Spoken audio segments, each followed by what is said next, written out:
guys! Welcome back to my channel. This is me again, Teacher Pauline, and this is the part 2 of my discussion under the topic How Children Learn Science.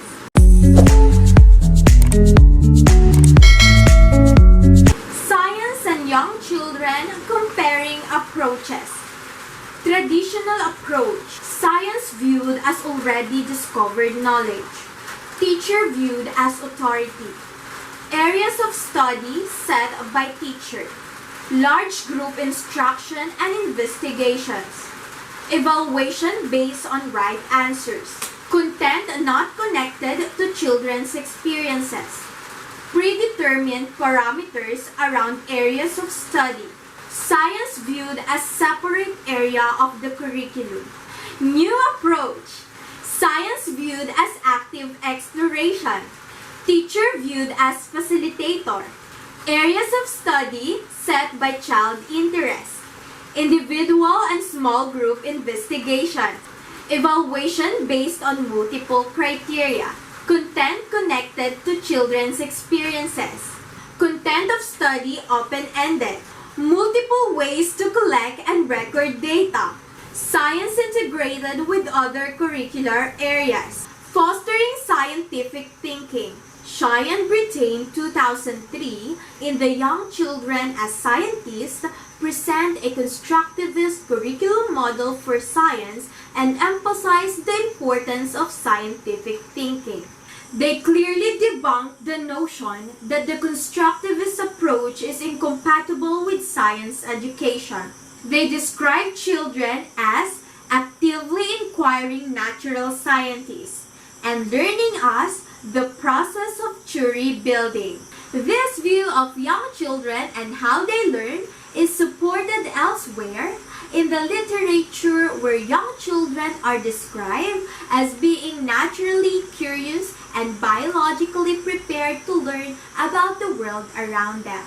To foster scientific thinking, teachers should view young children as active learners versus recipients of knowledge, and give them varied opportunities to explore and experiment.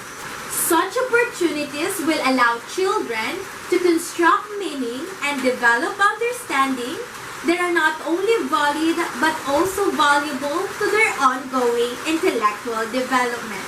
An environment that fosters scientific thinking is one that gives young children the time, space, and materials to exercise their curiosity.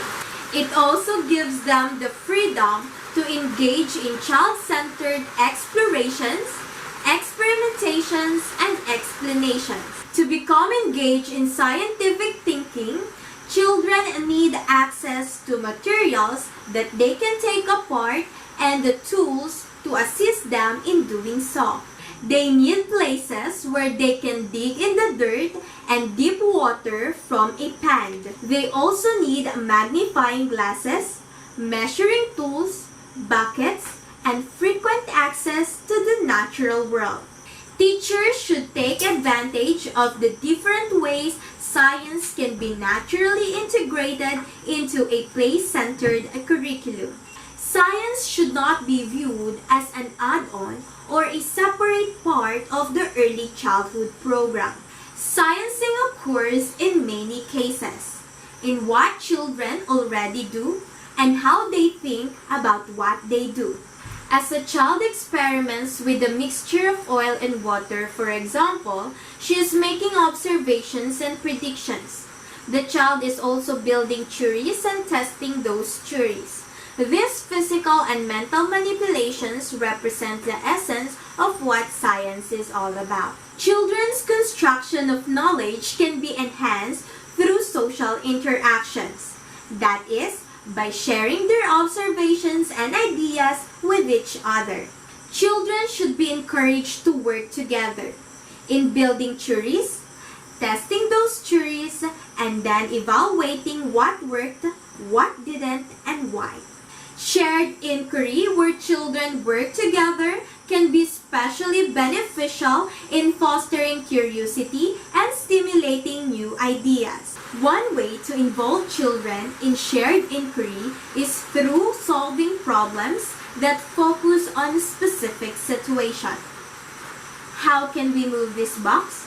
Or how can we find out what our turtle likes to eat?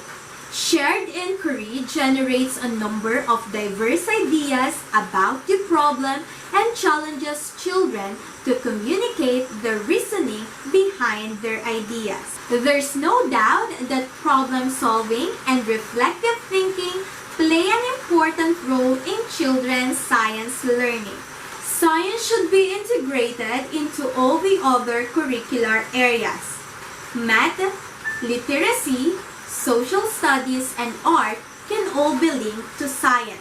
For literacy, it's easy to introduce and/or reinforce scientific thinking through poetry, storytelling, and non-fiction children's literature. The benefits of such integration, as outlined by Zies in 1999, include providing accurate information in understandable and interesting language, offering topical information from varied viewpoints, helping children develop inquiring minds and a scientific approach to solving problems in increasingly sophisticated ways, presenting models of scientific methods of observation, hypothesis formulation, data gathering, experimentation, and evaluation, and fostering an appreciation, understanding, and respect for living things.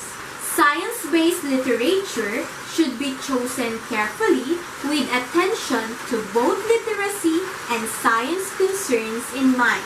As expressed by Zies 1999, criteria for selection of natural science-based children's literature ideally parallel those used for other high-quality literary resources. Additional considerations, however, relate to how elements of the natural world are represented and presented. With these considerations in mind, Zies 1999 recommends choosing books with the following criteria in mind. Current factual content, clear and simple explanations, depth and complexity of subject matter closely matched to the developmental and interest level of children in the group, beautifully presented illustrations and narrative, content consistent with overarching philosophy of the program, and completeness and ease of use, allowing children to answer questions and or exploring ideas effectively. Science concepts typically taught during the preschool years. Systems, groups or collections having some influence on one another. For example, parts of the human body. Ecosystems, where animals and plants live interdependently. Models, representations of real objects or phenomenon. For example, word descriptions or drawings. Physical models. Constancy and change, how things change over time. For example, seed to plant, different seasons, growth and decay. Scale, focusing on characteristics and comparisons. For example, size, distance, quantity, weight. Patterns and relationships, structure and organization of matter. For example, properties of materials, alike and different comparisons, patterns in nature. Cause and effect, explanations for phenomena. For example, shadows, freezing or melting, gravity. Structure and function, relationship between characteristic and action. For example, makeup of plants and animals, tools, eating utensils. Variations, discontinuous and continuous properties. For example, sounds, colors. Diversity, variety of types. For example, seeds, leaves, living organisms. Thank you for listening. For more related videos about this topic, don't forget to subscribe to my channel. Bye!